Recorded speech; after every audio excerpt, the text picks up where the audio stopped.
Okay, we're going to go over some of our preference settings before we get into starting with the retouching.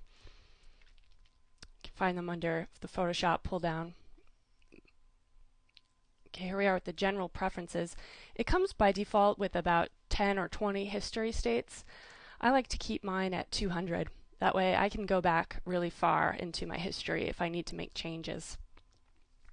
Some of these other preferences you can change to suit your own needs. They usually come pretty preset, pretty much okay. With the displaying cursors, I like to keep mine at normal brush tip. That way I can see the size of my brush, can see where the edges are. It gives me more control over what I'm working on. We'll go through some of these other preference settings so you can see what they come set at by default. They're pretty much fine set at their default. You can change them if you feel like you need to. I keep mine pretty much where they're at. It's a good idea to get used to finding your preferences so that you can make changes whenever you need to. Certain images are going to have different requirements. Your history palette comes with sets of preferences as well. We're going to go over how to set some of those. One of the main things that I like to do is have it so that every time I save the file, it creates a new snapshot. That way, it's very easy for me to go back to the last time I saved it without having to navigate back through the history palette or without have to reopen it. You just check the box that says automatically create new snapshot when saving, and every time you save you will have a new snapshot created at the top of your history palette. And at any point you can go back to that snapshot, or you can set that as your history brush. So if you need to, you can paint back to that layer, or you can just directly go back to it. So here I'm just making some marks on the image to advance in the history. You can see it's set to the brush tool. I just saved the file and it created a new snapshot. So now at any point, if I click on that, if I select it, it will go to the point which I last saved. Or I can set the history brush to paint back to that, which I've just done here with on the left side of the snapshot. You can see the history brush is set to paint back to that state. I find it extremely useful to have my history palette set up this way, because there'll be plenty of times where I'm working on an image and I maybe take it a little too far, or I just not happy with the way it's turned out, and instead of having to navigate back through all of my history states, I could just go back to the last time I saved it and go from there. To give you an idea how this is going to work out for you, I'm going to just brush on this image. I'm going to pick a different color now. So now I'm brushing all over here, and now I think to myself, oh, you know, I really like the way that looked without the red. So I can set my brush back to where I was painting with just the black marker. Then I go to my history brush. I'm going to just up the size of my brush a little bit so I can cover a larger area. And I'm going to paint over where I had that red marker, and now it's gone, but I still have the black that I did before that. The history brush and the history palette is really one of those tools that's going to be your best friend, especially when you're just starting out learning how to retouch. It can really save you a lot of time to just go back to a state what you are happy with and start from there. So let's go over a few more of these settings and then we'll get into it. We've got a whole bunch of different palettes here. We just went over the history palette. This is the way that you have these laid out. It's called your workspace. Your workspace is whatever you find yourself happy with. The navigator, I never use it. Some people use it all the time. I find it a waste of time, so I don't like to keep that open in my workspace. The info palette is another one of these major palettes that I use every day in every image. It tells you what your actual readings are in any section of the image. These readings correspond to how much density there is in that image of each channel. So basically here we've got the marker that says RGB. That's your red, green, and blue channel.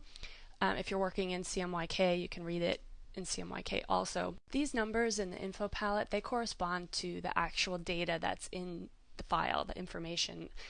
It's very important, especially when you're working with images for publication on a printing press. You need to make sure that you have enough information in the whites and in the darks, and that your reds don't have too much magenta in them, etc. So the way you make these readings, you take a sample with your color sampler and you put it somewhere in the image, and it will show you what the reading is for that specific area. Or you can hover and it'll give you readings across the image, but for an actual accurate matching, use your color sampler tool. The histogram, I never really look at that, so I'm going to dock that to the palette wall. Same with some of these other palettes. Color, these are useful for designers, but for retouching, we're not going to be using them. Actions, we're going to go over in just a minute, so I'm going to close that out for now. Your layer palette is your main palette that you're going to be working in all the time. To make a copy of the background layer, you can either click that box at the bottom there, or you can just press Apple J if you're working on a Mac.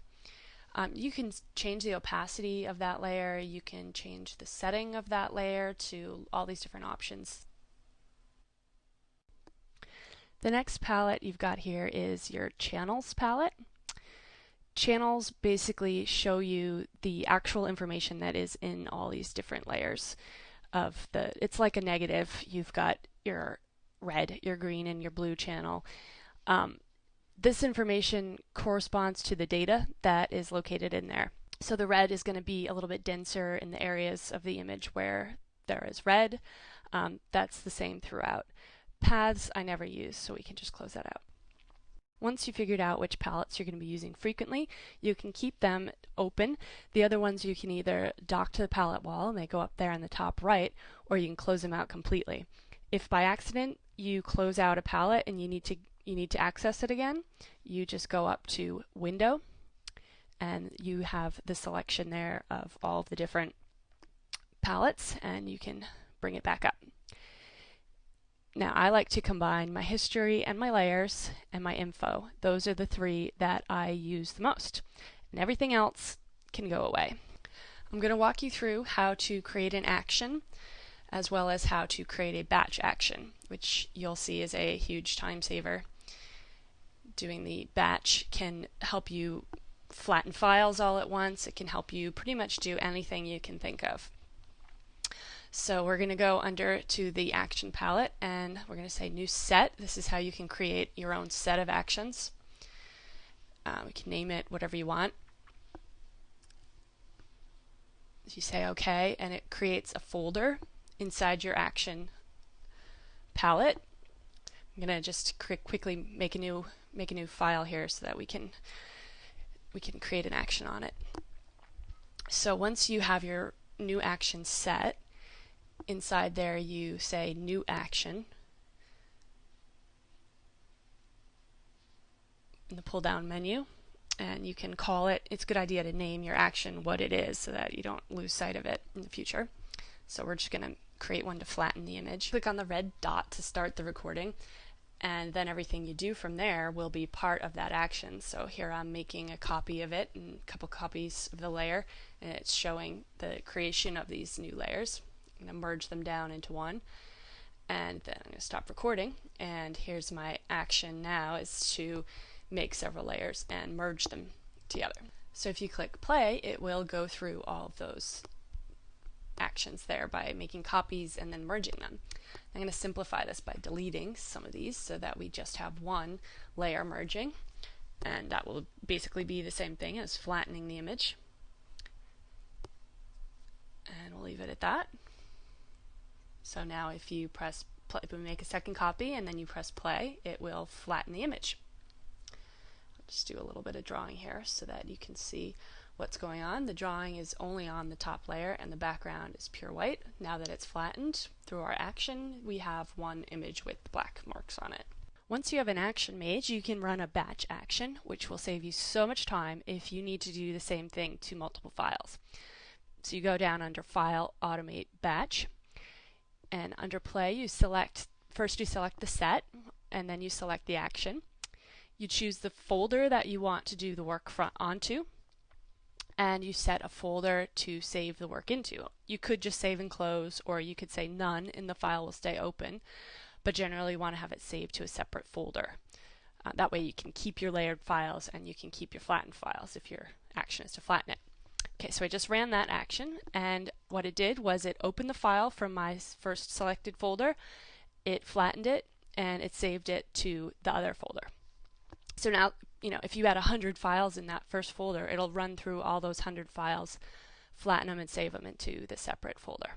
Set this back to our default workspace, the one that Photoshop comes pre-programmed with, so I can show you how to save your own workspace environment.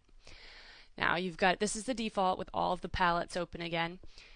You go through these and pick the ones that you want to keep, like I showed you how to do earlier.